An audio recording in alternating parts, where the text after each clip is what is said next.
গল্প জাংশনের আজকের নিবেদন রবীন্দ্রনাথ ঠাকুরের গল্প প্রতিবেশিনী।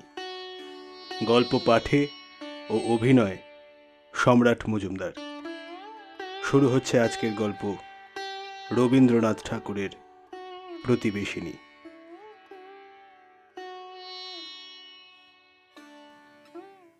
আমার প্রতিবেশিনী বাল বিধবা, যেন শরতের শিশিরাপ্লুত শেফালির মতো বৃন্তুচ্যুত।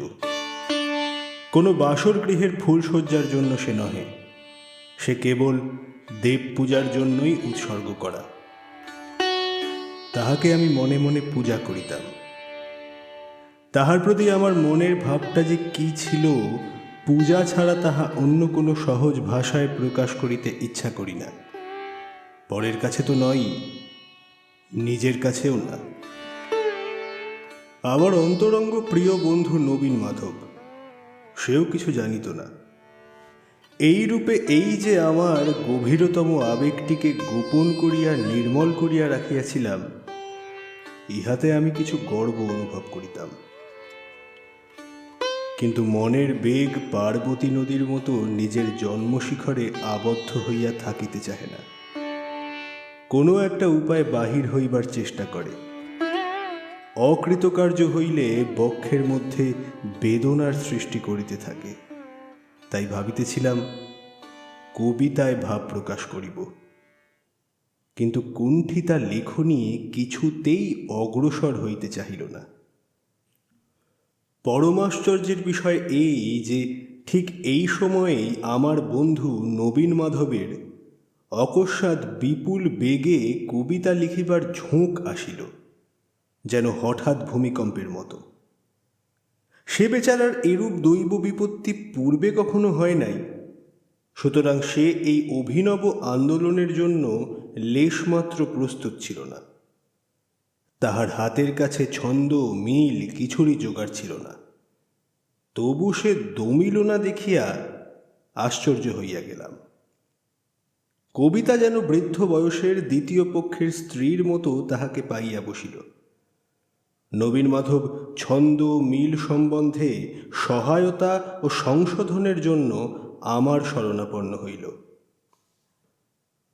কবিতার বিষয়গুলি নূতন নহে, অথচ পুরাতনও নহে, অর্থাৎ তাহাকে চির নূতনও বলা যায়, চির পুরাতন বলিলেও চলে। প্রেমের কবিতা, প্রিয়তমার প্রতি। আমি তাহাকে একটা ঠেলা দিয়া হাসিয়া জিজ্ঞাসা করিলাম, কে হে, ইনি কে? নবীন হাসিয়া কহিল, এখনো সন্ধান পাই নাই। নবীন রচয়িতার সহায়তা কার্যে আমি অত্যন্ত আরাম পাইলাম। নবীনের কাল্পনিক প্রিয়তমার প্রতি আমার রুদ্ধ আবেগ প্রয়োগ করিলাম। শাবকহীন মুরগি যেমন হাঁসের ডিম পাইলেও বুক পাতিয়া তা দিতে বসে, হতভাগ্য আমি তেমনি নবীন মাধবের ভাবের উপরে হৃদয়ের সমস্ত উত্তাপ দিয়া চাপিয়া বসিলাম। আনাড়ির লেখা এমনই প্রবল বেগে সংশোধন করিতে লাগিলাম যে প্রায় 15 আনা আমারই লেখা দাঁড়াইল। নবীন বিস্মিত হইয়া বলে, ঠিক এই কথাই আমি বলিতে চাই, কিন্তু বলিতে পারি না। অথচ তোমার এসব ভাব যোগায় কোথা হইতে? আমি কবির মতো উত্তর করি, কল্পনা হইতে। কারণ সত্য নীরব, কল্পনাই মুখরা। সত্য ঘটনা ভাবস্রোতকে পাথরের মতো চাপিয়া থাকে, কল্পনাই তাহার পর মুক্ত করিয়া দেয়। নবীন গম্ভীর মুখে একটুখানি ভাবিয়া কহিল, তাই তো দেখিতেছি, ঠিক বটে। আবার খানিকক্ষণ ভাবিয়া বলিল, ঠিক ঠিক। পূর্বেই বলিয়াছি আমার ভালোবাসার মধ্যে একটি কাতর সংকোচ ছিল, তাই নিজের জবানিতে কোনো মতে লিখিতে পারিলাম না। নবীনকে পর্দার মতো মাঝখানে রাখিয়া তবেই আমার লেখনী মুখ খুলিতে পারিল।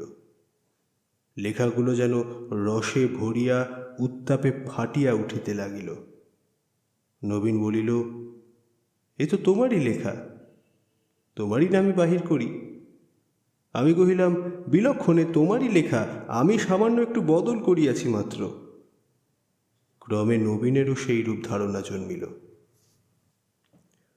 জ্যোতির্বিদ যেমন নক্ষত্রদ্বয়ের অপেক্ষায় আকাশের দিকে তাকাইয়া থাকে, আমিও যে তেমনি মাঝে মাঝে আমাদের পাশের বাড়ির বাতায়নের দিকে চাহিয়া দেখিতাম, সে কথা অস্বীকার করিতে পারি না। মাঝে মাঝে ভক্তের সেই ব্যাকুল দৃষ্টিক্ষেপ সার্থকও হইত। সেই কর্মযোগ নিরতা ব্রহ্মচারিণীর সৌম্য মুখশ্রী হইতে শান্ত স্নিগ্ধ জ্যোতি প্রতিবিম্বিত হইয়া মুহূর্তের মধ্যে আমার সমস্ত চিত্তক্ষোভ দমন করিয়া দিত। কিন্তু সেদিন সহসা কি দেখিলাম, আমার চন্দ্রলোকেও কি এখনো অগ্নুৎপাত আছে? সেখানকার জনশূন্য সমাধিমগ্ন গিরি গুহার সমস্ত বহ্নি দাহ এখনো সম্পূর্ণ নির্বাণ হইয়া যায় নাই কি? সেদিন বৈশাখ মাসের অপরাহ্নে ঈশান কোণে মেঘ ঘনাইয়া আসিতেছিল। সেই আসন্ন ঝঞ্ঝার মেঘ বিচ্ছুরিত রুদ্রদীপ্তিতে আমার প্রতিবেশিনী জানালায় একাকিনী দাঁড়াইয়াছিল। সেদিন তাহার শূন্য নিবিষ্ট ঘন কৃষ্ণ দৃষ্টির মধ্যে কি সুদূর প্রসারিত নিবিড় বেদনা দেখিতে পাইলাম। আছে, আমার ওই চন্দ্রলোকে এখনো উত্তাপ আছে, এখনো সেখানে উষ্ণ নিঃশ্বাস সমীরিত। দেবতার জন্য মানুষ নহে, মানুষের জন্যই সে। তাহার সেই দুটি চক্ষুর বিশাল ব্যাকুলতা সেদিনকার সেই ঝড়ের আলোকে ব্যগ্র পাখির মতো উড়িয়া চলিয়াছিল, স্বর্গের দিকে নহে, মানব হৃদয় নীড়ের দিকে। সেই উৎসুক আকাঙ্ক্ষা উদ্দীপ্ত দৃষ্টিপাতটি দেখার পর হইতে অশান্ত চিত্তকে সুস্থির করিয়া রাখা আমার পক্ষে দুঃসাধ্য হইল। তখন কেবল পরের কাঁচা কবিতা সংশোধন করিয়া তৃপ্তি হয় না, একটা যে কোনো প্রকার কাজ করিবার জন্য চঞ্চলতা জন্মিল। তখন সংকল্প করিলাম, বাংলাদেশে বিধবা বিবাহ প্রচলিত করিবার জন্য আমার সমস্ত চেষ্টা প্রয়োগ করিব। কেবল বক্তৃতা ও লেখা নহে, অর্থ সাহায্য করিতেও অগ্রসর হইলাম। নবীন আমার সঙ্গে তর্ক করিতে লাগিল।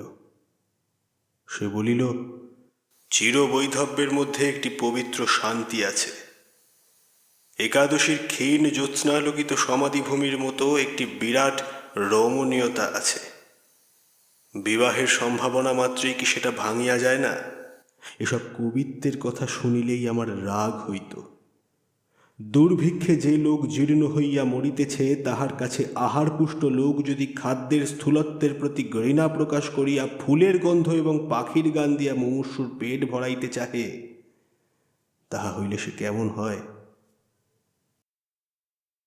আমি রাগিয়া কহিলাম, দেখো নবীন, আর্টিস্ট লোকে বলে দৃশ্য হিসাবে পোড়ো বাড়ির একটা সৌন্দর্য আছে, কিন্তু বাড়িটাকে কেবল ছবির হিসাবে দেখিলে চলে না, তাহাতে বাস করিতে হয়। অতএব আর্টিস্ট যাহাই বলুন, মেরামত আবশ্যক। বৈধব্য লইয়া তুমি তো দূর হইতে দিব্য কবিত্ব করিতে চাও, কিন্তু তাহার মধ্যে একটি আকাঙ্ক্ষাপূর্ণ মানব হৃদয় আপনার বিচিত্র বেদনা লইয়া বাস করিতেছে, সেটা স্মরণ রাখা কর্তব্য। মনে করিয়াছিলাম নবীন মাধবকে কোনো মতেই দলে টানিতে পারিব না। সেদিন সেই জন্যই কিছু অতিরিক্ত উষ্মার সহিত কথা কহিয়াছিলাম। কিন্তু হঠাৎ দেখিলাম, আমার বক্তৃতা অবসানে নবীন মাধব একটিমাত্র গভীর দীর্ঘ নিঃশ্বাস ফেলিয়া আমার সমস্ত কথা মানিয়া লইল। বাকি আরও অনেক ভালো ভালো কথা বলিবার অবকাশই ছিল না। সপ্তাহখানেক পরে নবীন আসিয়া কহিল, তুমি যদি সাহায্য করো, আমি একটি বিধবা বিবাহ করিতে প্রস্তুত আছি। এমনই খুশি হইলাম, নবীনকে বুকে টানিয়া কোলাকুলি করিলাম। কহিলাম, যত টাকা লাগে আমি দিব। তখন নবীন তাহার ইতিহাস বলিল। বুঝিলাম তাহার প্রিয়তমা কাল্পনিক নহে। কিছুকাল ধরিয়া একটি বিধবা নারীকে সে দূর হইতে ভালোবাসিত, কাহারও কাছে তাহা প্রকাশ করে নাই। যে মাসিক পত্রে নবীনের ওরফে আমার কবিতা বাহির হইত, সেই পত্রগুলি যথাস্থানে গিয়া পৌঁছিত। কবিতাগুলি ব্যর্থ হয় নাই। বিনা সাক্ষাৎকারে চিত্ত আকর্ষণের এই এক উপায় আমার বন্ধু বাহির করিয়াছিলেন। কিন্তু নবীন বলেন, তিনি চক্রান্ত করিয়া এই সকল কৌশল অবলম্বন করেন নাই। এমনকি তাহার বিশ্বাস ছিল বিধবা পড়িতে জানেন না। বিধবার ভাইয়ের নামে কাগজগুলি বিনা স্বাক্ষরে বিনা মূল্যে পাঠাইয়া দিতেন। এ কেবল মনকে সান্ত্বনা দিবার একটা পাগলামি মাত্র। মনে হয়তো দেবতার উদ্দেশ্যে পুষ্পাঞ্জলি দান করা গেল, তিনি জানুন বা না জানুন, গ্রহণ করুন বা নাই করুন। নানা ছুতায় বিধবার ভাইয়ের সহিত নবীন যে বন্ধুত্ব করিয়া লইয়াছিলেন, নবীন বলেন, তাহারও মধ্যে কোনো উদ্দেশ্য ছিল না। যাহাকে ভালোবাসা যায় তাহার নিকটবর্তী আত্মীয়ের সঙ্গ মধুর বোধ হয়। অবশেষে ভাইয়ের কঠিন পীড়া উপলক্ষে ভগিনীর সহিত কেমন করিয়া সাক্ষাৎ হয় সে সুদীর্ঘ কথা। কবির সহিত কবিতার অবলম্বিত বিষয়টির প্রত্যক্ষ পরিচয় হইয়া কবিতা সম্বন্ধে অনেক আলোচনা হইয়া গেছে। আলোচনা যে কেবল ছাপানো কবিতা কয়টির মধ্যেই বদ্ধ ছিল তাহাও নহে। সম্প্রতি আমার সহিত তর্কে পরাস্ত হইয়া নবীন সেই বিধবার সহিত সাক্ষাৎ করিয়া বিবাহের প্রস্তাব করিয়া বসিয়াছে। প্রথমে কিছুতেই সম্মতি পায় নাই। নবীন তখন আমার মুখের সমস্ত যুক্তিগুলি প্রয়োগ করিয়া এবং তাহার সহিত নিজের চোখের 2-4 ফোঁটা জল মিশাইয়া তাহাকে সম্পূর্ণ হার মানাইয়াছে। এখন বিধবার অভিভাবক পিষে কিছু টাকা চায়। আমি বলিলাম, এখনই লও।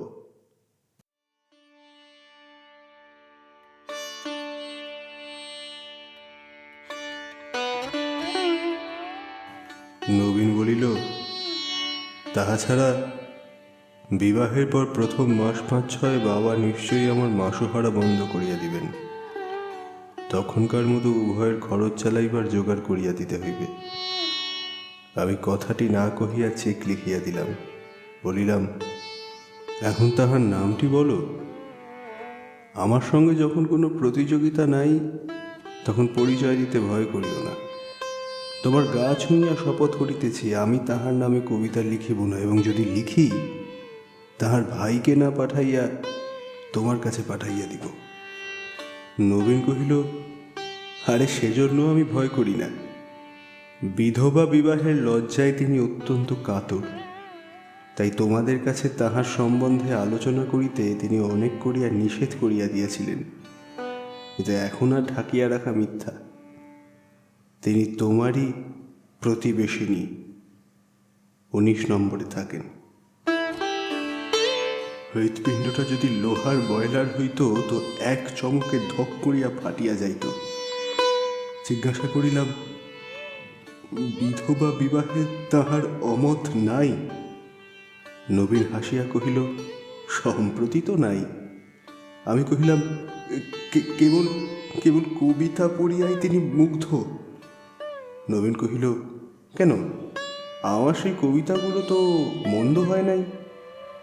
আমি মনে মনে কহিলাম, ধিক ধিক কাহাকে, তাহাকে না আমাকে না বিধাতাকে? কিন্তু কিন্তু ধিক।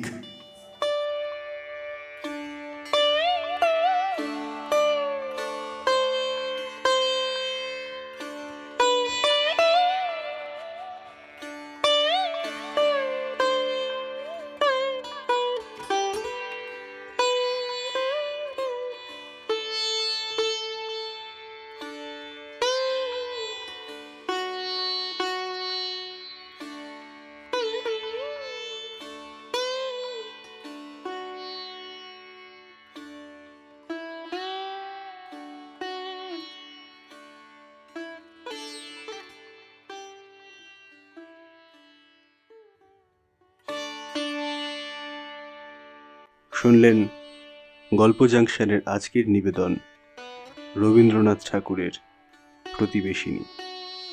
কমেন্ট সেকশনে সবাই জানান আজকের গল্প আপনাদের কেমন লাগলো। আরও কি নতুন গল্প আপনারা গল্প জাংশনের কাছে শুনতে চান তাও আমাদেরকে কমেন্ট করে জানান। আর গল্প জাংশনের কাজ যদি আপনাদের ভালো লেগে থাকে তাহলে লাইক করুন, আরও বন্ধু বান্ধবদের সঙ্গে শেয়ার করুন এবং গল্প জাংশনের অফিসিয়াল ইউটিউব চ্যানেল সাবস্ক্রাইব করে আমাদের পাশে থাকুন। দেখা হচ্ছে পরের সপ্তাহে নতুন গল্প নিয়ে।